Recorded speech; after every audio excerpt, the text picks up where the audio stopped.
Assalamualaikum warahmatullahi wabarakatuh. Pertama-tama, marilah kita panjatkan puji dan puji syukur kita kehadiran Allah Subhanahu wa taala yang telah memberikan kita beribu-ribu nikmat kesehatan dan keafiatan pada hari ini.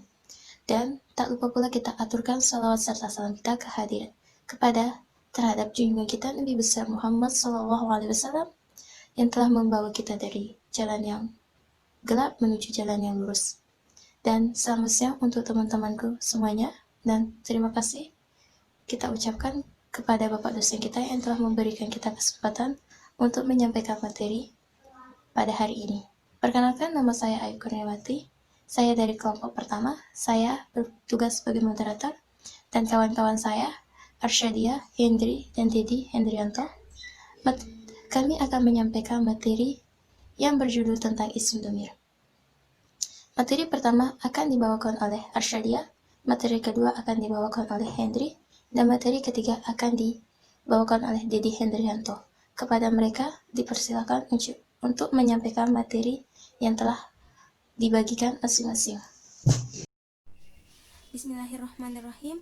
Assalamualaikum warahmatullahi wabarakatuh. Perkenalkan, nama saya Arsadia, kelompok 1. Di sini saya sebagai pemateri pertama akan mempresentasikan hasil diskusi kami yang berjudul isim dhamir. Jadi, isim dhamir adalah isim yang berfungsi sebagai kata ganti yang menunjukkan suatu perkara seseorang, baik yang menunjukkan si pembicara atau mutakalim, yang diajak bicara atau muhatab, atau yang menunjukkan orang ketiga atau ghaib. Isim dhamir juga termasuk isim arifat yang bersifat mabni, yang barisnya tidak berubah baik dalam keadaan rofa, nasab, maupun khafad atau jar. Mutakalim yaitu kata ganti untuk orang pertama, pembicara. Contohnya ana, nahnu. Muhatab yaitu kata ganti untuk orang kedua yang tidak hadir saat pembicaraan berlangsung. Contoh anta, antum. Ghaib yaitu kata ganti untuk orang ketiga yang tidak hadir saat pembicaraan. Contohnya huwa, hunna, hiya, hum, huma. Fungsi isim dhamir. Sebagaimana yang kita ketahui, isim dhamir berfungsi untuk menggantikan atau mewakili penyebut suatu seseorang maupun sekelompok benda atau orang. Menurut fungsinya, isim dhamir dibagi menjadi dua, yaitu 1. Dhamir rofa yang berfungsi sebagai subjek dan berdiri sendiri. 2. Dhamir nasab yang berfungsi sebagai objek dan tidak berdiri sendiri atau terikat dengan kata lain dalam suatu kalimat, baik itu fi'il, isim, ataupun harf. Pembagian isim dhamir. Dhamir secara skenario terbagi menjadi dua, yaitu 1. Al-bariz, yaitu isim dhamir yang mempunyai bentuk dan tampak dalam lafaz, bisa diucapkan seperti huruf ta pada kata kerja kumtu, aku telah berdiri. Dhamir baris dibagi menjadi dua, yaitu dhamir munfasil adalah dhamir yang berada di awal kalimat atau jatuh setelah alif lam. 2. Dhamir rofa munfasil yaitu kata ganti yang berdiri sendiri yang termasuk dalam isim dhamir rofa, yaitu huwa, humahum, hiya, humahunna, anta, antuma, antum, anti, antuma, antunna, ana, nahnu. 2. Dhamir nasab munfasil adalah dhamir yang tidak berdiri sendiri sebagai objek. Yang termasuk dalam dhamir nasab munfasil adalah iyahu, iyahuma, iyahum, iyaha, iyahuma, iyahunna, iyaka, iyakuma, iyakum, iyaki, iyakuma, iyakunna, iyaya, iyana. Dhamir nasab munfasil bisa berkedudukan sebagai maf'ulun bih. Bismillahirrahmanirrahim. Assalamualaikum warahmatullahi wabarakatuh. Dengan kesempatan kali ini yang akan menjelaskan tentang pembagian-pembagian dalam isim dhamir. Yang pertama, isim dhamir secara sederhana terbagi menjadi dua, yaitu al-bari, yaitu isim dhamir yang mempunyai bentuk dan tampak dalam lafaz, bisa diucapkan seperti huruf ta pada kata kerja fumtu, aku telah berdiri. Dhamir baris dua dibagi menjadi dua, yaitu Domir munfasil yaitu domir yang bisa berada di awal kalimat atau salah satu ala contoh iyaka, dan domir munfasil adalah domir yang terpisah dari kata setelahnya. Domir munfasil dibagi menjadi dua macam, yaitu domir rofa munfasil yaitu kata ganti yang berdiri yang termasuk dalam domir rofa, yaitu huwa dia satu orang laki-laki, huma dia dua orang laki-laki, hum mereka laki-laki, hiya dia satu orang perempuan, huma dia dua orang perempuan, hunna mereka perempuan, anta kamu satu laki-laki, antum kamu dua laki-laki, antum kamu banyak laki-laki, anti kamu satu perempuan, antuma kamu dua perempuan, antuna kamu banyak perempuan.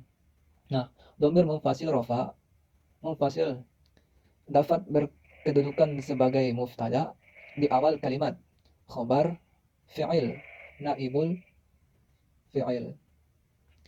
Nah, domir nasab munfasil adalah domir yang tidak dapat berdiri sendiri sebagai objek yang termasuk dalam domir nasab munfasil, yaitu iyahu satu orang laki-laki, iyahuma dua orang laki-laki, iyahum mereka laki-laki, iyahuma satu orang perempuan, iyahum dua orang perempuan, iyahunna mereka perempuan, iyaka satu orang laki-laki, iyakuma dua orang laki-laki, iyakum banyak orang laki-laki, iyaka satu orang perempuan, iyakuma dua orang perempuan, iyakunna banyak orang perempuan, iya saya, iyana banyak orang.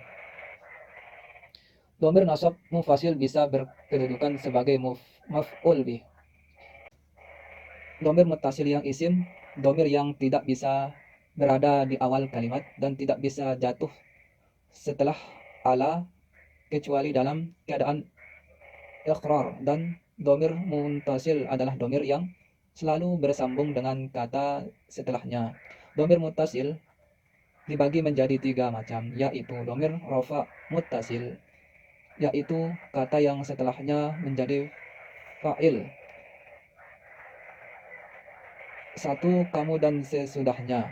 Berikut ini contoh dan huruf domir rofa muttasil. Huwa, huma, hum, hiya, huma, hunna, anta, darosa, darosna, darosur, darosat, darosata, darosna, darosta, antuma, antum, anti, antuma, antunna, ana, nahnu, darostuma, darostum, darosti, darostuma, darostunna, darostu, darosna. Domir nasab muttasil yaitu kata ganti yang mempunyai pada fi'il sebagai maf'ul bih dan sebagai isim dari inna dan saudaranya.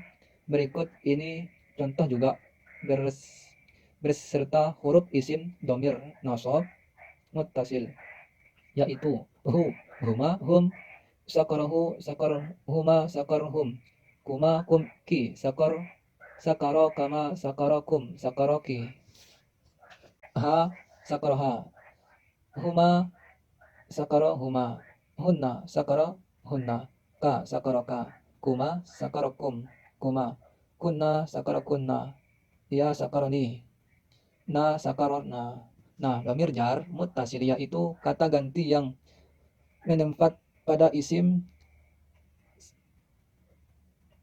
sebagai mudhafun ilaih yang menempati pada huruf jar sebagai majrur. Berikut ini contoh dan huruf dari isim domir jar muttasil, yaitu bihi, bihima, bihim, biha, bihima, bihinna, bika, alaihi, alaihima, alaihim, alaihima, alaihima, alaihunna, alaika, nikma, bikum, biki, bikuma, bikunna, bina, alaikuma, alaikum, alaiki, alaikuma, alaikunna, aliya, alaina.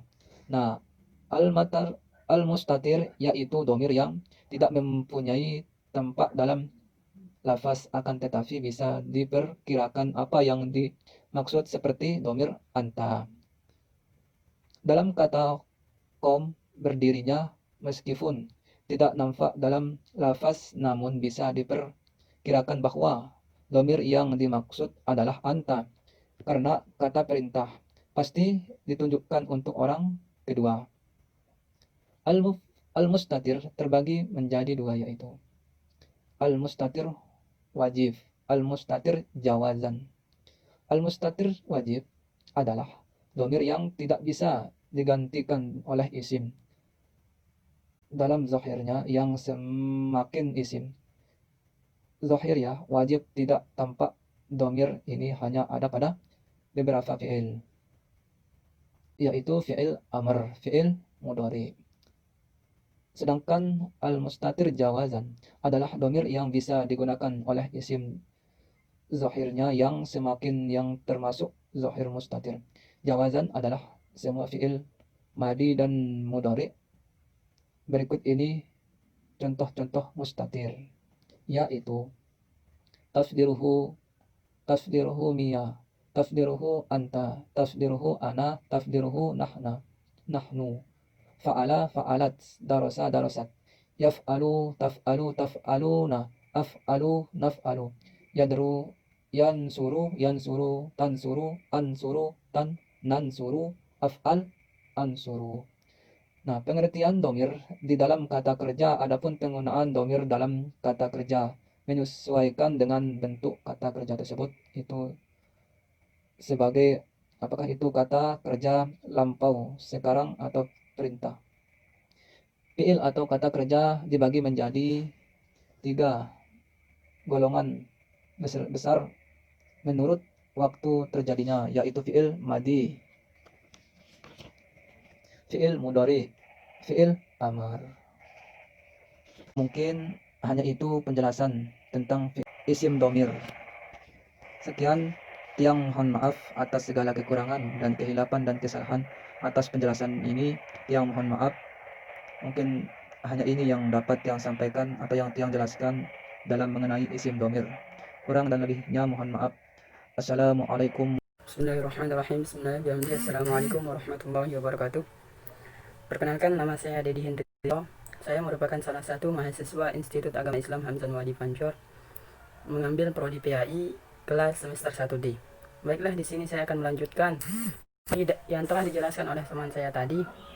Di sini saya akan menjelaskan tentang penggunaan isim domir di dalam kata kerja. Adapun penggunaan isim domir di dalam kata kerja ini tergantung dari bentuk kata kerja itu sendiri, yang dimana kata kerja itu mempunyai 3 akan. Yang pertama, menunjukkan arti pekerjaan itu sedang terjadi, atau menunjukkan arti masa lampau, dan menunjukkan arti kata perintah. Baiklah, di sini adapun fiil atau kata kerja ini terbagi menjadi 3 golongan. Yang pertama yaitu fiil madi, yang dimana fiil madi ini merupakan kata kerja yang menunjukkan arti pekerjaan dengan disertai satu zaman yang sudah terjadi atau sudah lewat. Contohnya yaitu kata bazaidun. Di sini di dalam arti kata bazaidun ini mempunyai arti Zaid telah menulis. Ini menunjukkan bahwa Zaid telah menulis atau telah mengerjakan pekerjaan yang sudah berlalu. Itu dinamakan fiil madi. Dan yang kedua yaitu fiil mudhari. Fiil mudhari atau kata kerja yang menunjukkan arti sekarang atau sedang terjadi. Yang dimana fiil mudhari ini merupakan kata kerja yang menunjukkan arti pekerjaan itu sedang dilakukan atau sedang terjadi sekarang. Seperti saya yang sedang berbicara sekarang ini.